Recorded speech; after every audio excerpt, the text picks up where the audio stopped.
అందరికీ నమస్కారం. Learning about nature ఛానల్కి మీ అందరికీ స్వాగతం. ఈరోజు మనం మహాభారతం ఆది పర్వంలోని ద్రౌపదీదేవి వివాహ ఘట్టం మొదటి భాగం కంప్లీట్ అయింది కదా. పోయిన వీడియో లింక్ డిస్క్రిప్షన్లో ఇస్తాను, చూడండి. ఇది రెండవ భాగము.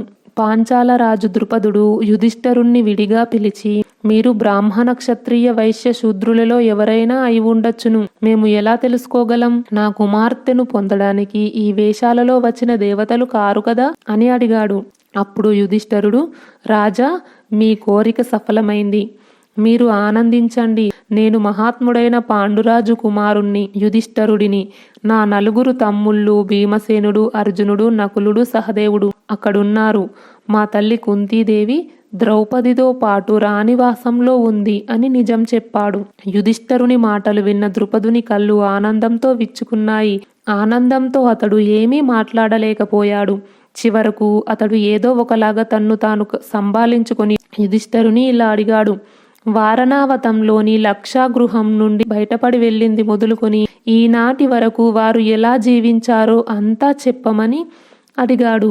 యుధిష్ఠరుడు సంక్షిప్తంగా వరుసగా అన్ని విషయాలు చెప్పాడు. అప్పుడు ద్రుపదుడు ధృతరాష్ట్రుని మంచి చెడ్డలు వివరించి నీ రాజ్యం నీకిప్పిస్తానని యుధిష్ఠరుణ్ణి ఓదార్చాడు. తరువాత అతనితో, యుధిష్ఠర, అర్జునుణ్ణి విధిపూర్వకంగా ద్రౌపదిని వివాహం చేసుకోమని ఆదేశించు అని చెప్పాడు. దానికి యుధిష్ఠరుడు, నేను కూడా వివాహం చేసుకోవాలి అని అన్నాడు. ద్రుపదుడు, ఇది చాలా మంచి విషయం, నువ్వే నా కూతురిని వివాహం చేసుకో అన్నాడు.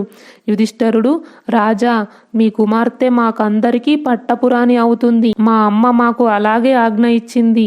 మీరు కూడా దయచేసి మేమందరం క్రమంగా ఆమెను పాణిగ్రహణం చేయడానికి అనుమతి ఇవ్వండి అని కోరాడు.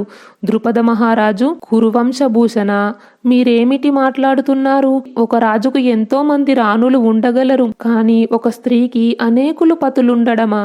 ఇలాంటి మాట ఇంతకు ముందు నేనెప్పుడు వినలేదే. నీవు ధర్మ సూక్ష్మాలు తెలిసిన వాడివి, పవిత్రుడవు. లోకమర్యాదకు ధర్మానికి విరుద్ధమైన ఇలాంటి మాటలు నీవు ఆలోచించనే కూడదు అని తిరస్కరించాడు. అప్పుడు యుధిష్ఠరుడు, మహారాజా, ధర్మగతి చాలా సూక్ష్మమైనది.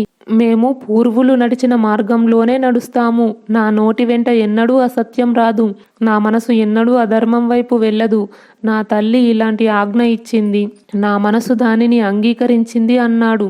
ద్రుపదుడు, సరే, మంచిది. ముందు నీవు, నీ తల్లి, దృష్టద్యుమ్నుడు అందరూ కలిసి కర్తవ్యాన్ని నిర్ణయించి తర్వాత చెప్పండి. దానిని అనుసరించి ఏం చేయాలో రేపు చేద్దాం అన్నాడు.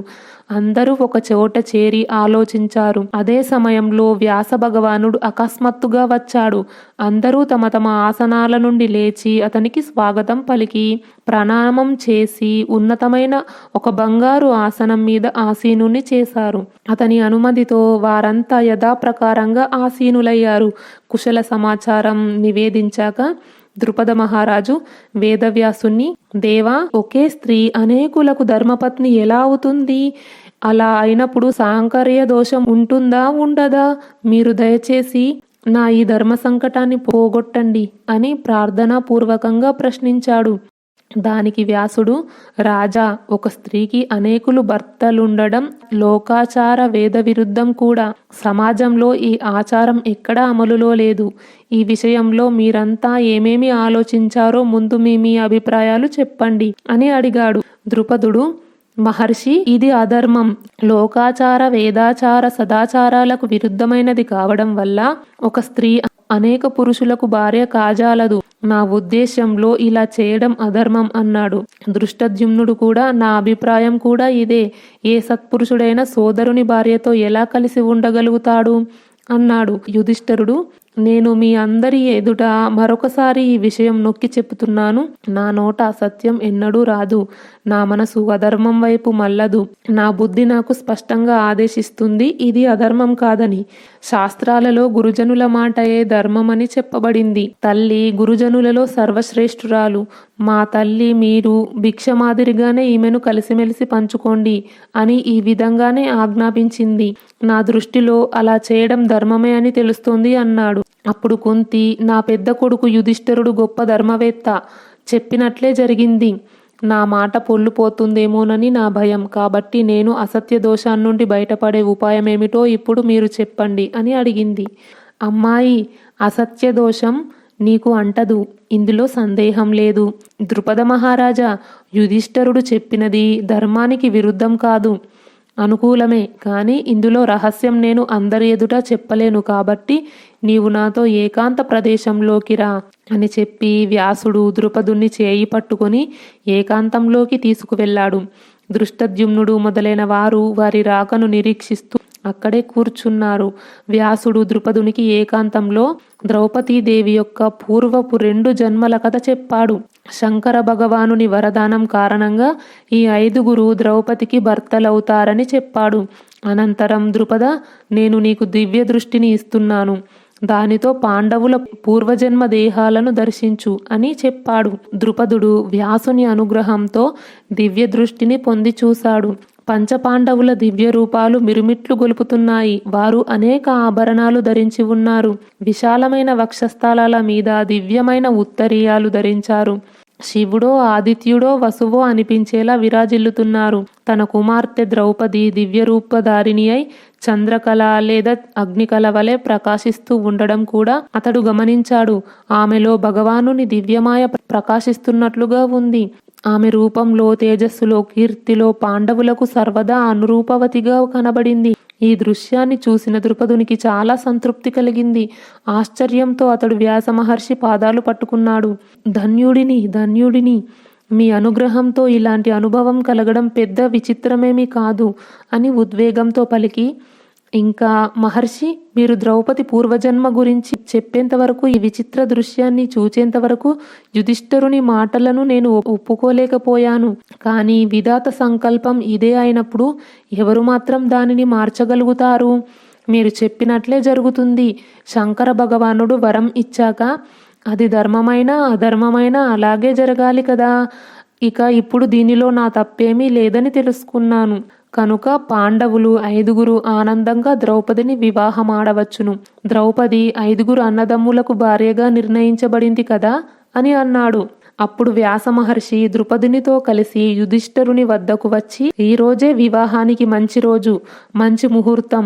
ఈ రోజు చంద్రుడు పుష్యమి నక్షత్రంతో కూడి ఉన్నాడు. కాబట్టి ఈ రోజు మీరు ద్రౌపది పాణిగ్రహణం చేయండి అన్నారు. ఈ రోజే వివాహం అని నిర్ణయం అనడంతో ద్రుపదుడు, దృష్టద్యుమ్నుడు మొదలైన వారు వివాహ సంబరాలను సమకూర్చే ఏర్పాటు చేశారు. ద్రౌపదికి మంగళ స్నానం చేయించి ఉత్తమ వస్త్రాభరణాలు అలంకరించారు. సమయం కాగానే ద్రౌపదిని వివాహ మండపంలోనికి తీసుకువచ్చారు. రాజకుటుంబంలోని ఇష్టామిత్రులు, మంత్రులు, బ్రాహ్మణులు, పరిజనులు, పురజనులు చాలా ఆనందంగా వివాహం చూడడానికి వచ్చి తమకు యోగ్యమైన స్థానాలలో కూర్చోసాగారు. వివాహ మండపం వర్ణించడానికి అలవి కాకుండా ఉంది. స్నానం, స్వస్తివాచకం అయ్యాక పంచపాండవులు కూడా వస్త్రభూషణాదులతో అలంకరించుకొని ద్రుపదుని ముంగిట్లోకి వచ్చారు. వారు ముందు తేజశాలి అయిన పురోహితుడు ధౌమ్యుడు నడుస్తున్నాడు. పెళ్లి వేదిక యందు అగ్ని జ్వలింపజేయబడింది. యుధిష్ఠరుడు విధిపూర్వకంగా ద్రౌపదిని వివాహం చేసుకున్నాడు. హవన కర్మలు ముగిశాయి. చివరగా అగ్ని ప్రదక్షిణతో వివాహ కర్మ ముగిసింది. ఈ రీతిగానే మిగిలిన అన్నదమ్ములు క్రమంగా రోజుకొక్కరి చొప్పున ద్రౌపదిని వివాహం చేసుకున్నారు. ఈ సమయంలో దేవర్షి నారదుడు చెప్పినట్లుగా ద్రౌపది ప్రతిదినం మరల కన్యాభావాన్ని పొందుతుండడం ఒక వింత విషయం. వివాహానంతరం ద్రుపద మహారాజు కానుకల రూపంలో అనేక రత్నాలు, ధనం, శ్రేష్టమైన సామాగ్రిని ఇచ్చాడు. ఉత్తమ జాతి గుర్రాలను పుంచిన 100 రథాలు, 100 ఏనుగులు, వస్త్రభూషణాలతో అలంకరింపబడిన 100 మంది దాసీలను ఒక్కొక్క అల్లునికి వేర్వేరుగా ఇచ్చాడు. ఇవే కాకుండా అంతులేని ధనం, రత్నాలు, అలంకారాలు పాండవులకు ఇచ్చాడు.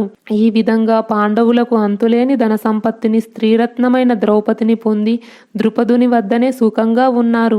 ద్రుపదుని రాణులు కుంతీదేవి దగ్గరకు వచ్చి ఆమె పాదాల మీద శిరస్సు ఉంచి నమస్కరించారు. పట్టువస్త్రం ధరించిన ద్రౌపది కూడా అత్తగారికి నమస్కరించి చేతులు జోడించి వినయంగా ఆమె ఎదుట నిలబడింది. అప్పుడు కుంతి చాలా ప్రేమగా శీలవతి అయిన తన కోడలు ద్రౌపదిని ఇంద్రుని వల్ల శచీదేవి, అగ్ని వల్ల స్వాహాదేవి, చంద్రుని వలన రోహిణీదేవి, నలుని వలన దమయంతి, వశిష్ఠుని వలన అరుంధతి, నారాయణుని వలన లక్ష్మీదేవి పొందినట్టి ప్రేమానురాగాలను నీవు నీ భర్తల నుండి సంపాదించుకో. ఆయుష్మంతురాలవు, వీరపుత్రులను కన్న తల్లివి, సౌభాగ్యవతివి, పతివ్రతవు అయి సుఖాలు అనుభవించు. అతిథి అభాగ్యగతులను, సాధువులను, బాలవృద్ధులను ఆదరించడంలోనూ పోషించడంలోనూ నీ సమయమంతా గడుచునుగాక. చక్రవర్తులైన నీ భర్తలకు నీవు పట్టపురానివి అవుదువుగాక. ప్రపంచంలోని సమస్త సుఖాలు నీకు లభించి నూరేళ్ల పాటు నీవు వాటిని అనుభవించుదువుగాక అని ఆశీర్వదించింది. శ్రీకృష్ణ భగవానుడు పాండవుల వివాహం అయిన తర్వాత కానుకల రూపంలో వైడూర్యాది మనులు పొదిగిన సువర్ణాలంకారాలను, విలువైన వస్త్రాలను, దేశ విదేశాలలోని అమూల్యమైన కంబళ్లను, వందల కొద్ది దాసీలను, ఉత్తమమైన గుర్రాలను, ఏనుగులు, వ్రతాలు, కోట్ల కొద్ది నాణేలు, బంగారు ముద్రికలను పంపించాడు.